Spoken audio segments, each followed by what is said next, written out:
So welcome back to part two of my conversation with Derek Sivers. He's the founder of CD Baby, and right now he's a entrepreneur, book writer, publisher, all of these things that doesn't really have to do with CD Baby anymore. And we had a long, in-depth talk.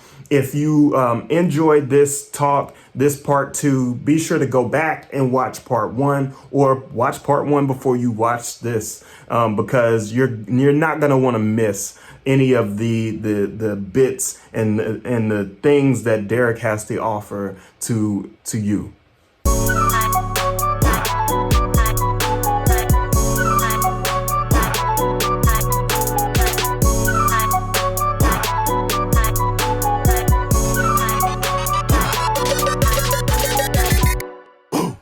So the first thing I asked was he inspired to make a blog and all these other writing projects because he wasn't focused on music anymore? Was that the catalyst to this new creation? Here's his answer. No, I started that stuff 12 years ago when I quit CD Baby. So no, that was the stuff that I was like writing, meaning writing words, not music. Writing has been the stuff that I've told myself was a hobby. Mm-hmm. And I only like a year or so ago started admitting to myself that no, this is my real thing now. I'm not an entrepreneur. I'm not even really a programmer. I'm really a writer. So that's funny how that works out. Because I told myself this channel was just something that I would do on the side, and now it's becoming like the thing that's that's taken off. Wow. That's funny. I think life keeps throwing us those I was going to say curveballs, but that's really the wrong metaphor, isn't it? Those little things that seep in, you know, almost like the oh, fuck it. I'm not gonna, I was going to make a metaphor of the cat that keeps showing up at your door to be fed and eventually you realize, I guess this is my cat. No, but never mind. I'll skip the metaphor. But I just feel that these things keep happening in life where something that takes you a while or a long while to admit is, you know, you've had a shift in values, something that you've been pushing down in your speech, but in your actions is really on top. Yeah. Next, I asked, is there something that he feels like is his best piece of writing? Here's what he had to say about that. This is a cliche, but my next book that I'm working on right now, it's called How to Live. And the other books I've done, I've felt good about, but this one, like, I'm literally screaming with joy sometimes as I'm writing it. I'll like write something, I'll go, whoa, what the hell? Like, I'm like yelling in appreciation at ideas that I'm coming up with while writing it. And that's an amazing feeling. So it feels like the best thing I've ever done. Yeah. Yeah. That's what you're living right now. I'm assuming this is why this hallelujah praise is coming out of you. Yeah. Is it because you lived it? Yeah. I mean, okay. The title How to Live makes it sound like I'm being a know-it-all that's going to tell you how to live, but no, it's actually quite the opposite. So the title's referencing the fact that, nobody knows. Everybody's got strong opinions and nobody knows. And so it's written in kind of a ridiculous style where every chapter, I should say each chapter, has a strong opinion on how you should live. And each chapter disagrees with all of the others, which is just a blast to write and makes me realize, like, yeah, this is actually how my head works. And this is how life works. And this is how advice works, is that it's all conflicting. And my favorite part is that I actually did come up with a great conclusion to all of this. But I have to leave that as a surprise for later. I asked Derek, does he believe work should be play when we're being musicians, and how can that affect our work overall as independent musicians? There's this idea that everything should be fun or I won't do it. Meaning like this, that's the idea of like, oh, I just wasn't inspired to write music, or I don't feel like making those phone calls I know I need to be making, or whatever it may be. That's a dangerous and harmful belief to hold. where you think you need to wait to be inspired to do something. Yeah. And for this, I really like the metaphor of the muse as like a beautiful woman that's never going to make the first move. You always have to make the first move towards the muse. And only if you go towards her will she come halfway to meet you. I almost never wait for inspiration. I just sit down to start creating, whether I feel like it or not. Mm-hmm. And then as I work, the inspiration comes. How can musicians use that type of thought process to their advantage? Oh, you just don't wait for inspiration to write a song. Like if you know that, okay, it's time, I've finished my last song, I'm going to write a new song. You just sit down and very deliberately come up with something, whether it's playing with sounds, if you get inspired by sounds, or don't underestimate the power of imitating a great song. Doesn't even have to be a hit song, but if there's a song, even if it's buried on the back of an album you got once, that has a melody that you can't get out of your head, or a beat that's just like sick and, you know, never got to be a hit for whatever reason, you can just straight up imitate it. Yeah. Because we're all imperfect mirrors. You're never going to do a perfect imitation of that thing.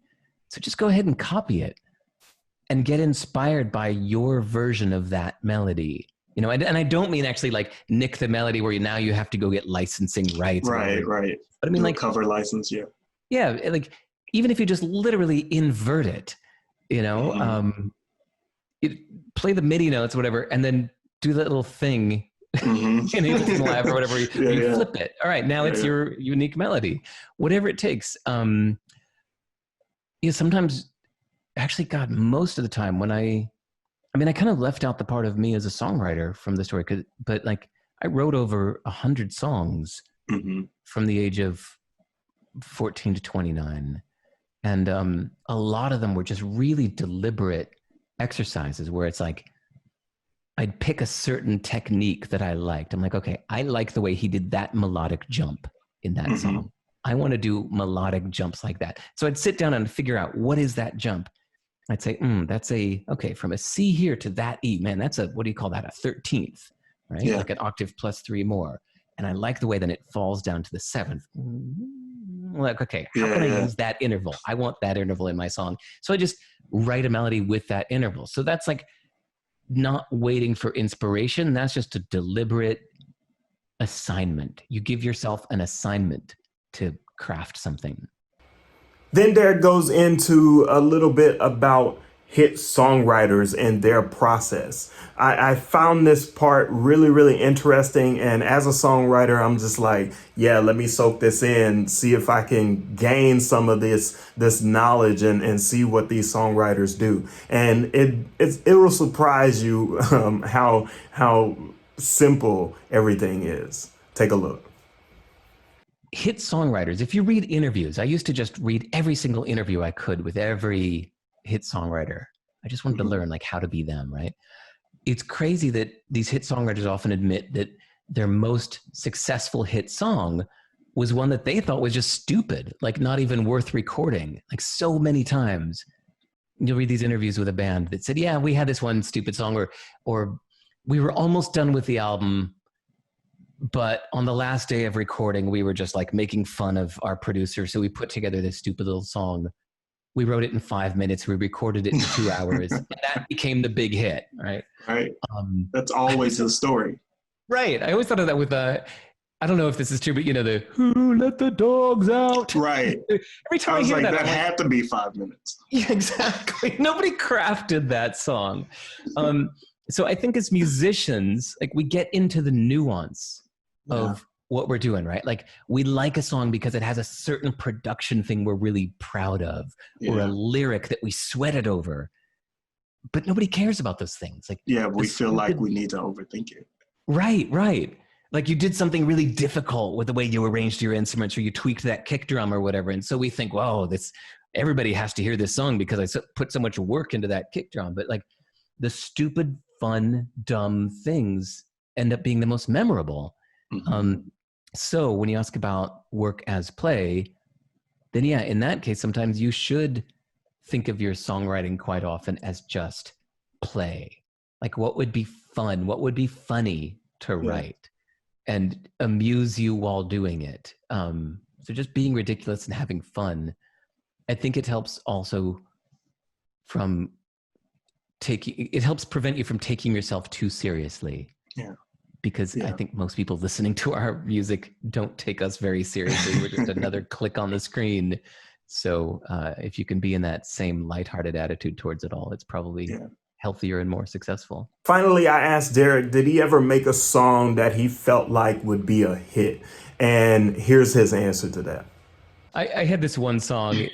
So it's funny, most people don't notice. If you go to my website, sivers.org, the way I do my hyperlinks is I don't put them into these big, obvious colored buttons.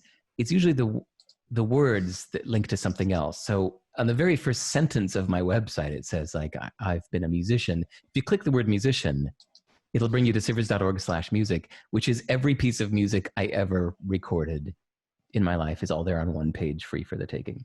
Nice. So there is a song in there called Kiss Me Here that was one of those ones, like, I loved that song, but on the other hand, like, yeah, I thought that could be a big hit. I was going for, what I was trying to imitate was the song Low Rider by War. That's like, Low Rider. It's that groove. But I wanted to get it like even like dirtier, skankier. It's supposed to smell like, smoke wafting out of an old beat up car window or whatever. I was just going for this really kind of janky junkyard sound that I never quite got. So I never got the recording of what I wanted, but I liked the idea. Like the version that's in my head, like, should have been a hit, but oh well. That's amazing. So that's it for part 2. I appreciate you watching this video. If you like it, be sure to get ready for next week where part 3 is coming out. If you haven't watched part 1, go back and watch that. Be sure to like this video, subscribe to this channel if you're new to me. And until next time, it's your homeboy WordPlay TJ. Peace.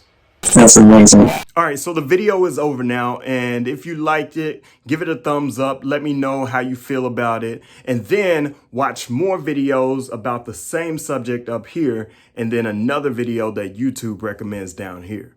Peace.